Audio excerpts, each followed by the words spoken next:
Samahan nyo ako ngayon guys, pupunta tayong Japan Surplus saka Walter. Let's go! Dito na kami guys, Japan Surplus, Bigayan. Marami mga bike dito guys, punta rin kayo. Puro halos hybrid na mga... Uy! Katulad nito guys, marami kakaibang mga bike dito.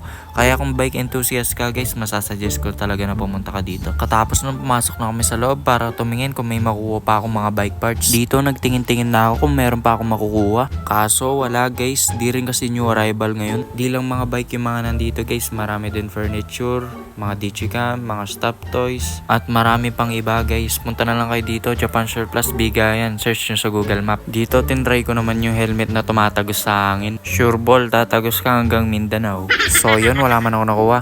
Pupunta naman kami ngayon sa Walter. Magdala pala kayo palagi ng lock nyo guys, lalo na kung papasok kayo sa loob. Mahirap naman nakawan ngayon. Sinabihan din pala ako ng matandang nagpark dito na wag daw ako mag-iwan ng ilaw. Kasi nanakawan na siya ng ilaw dito. Putik na yan, pati ilaw ni nanakaw.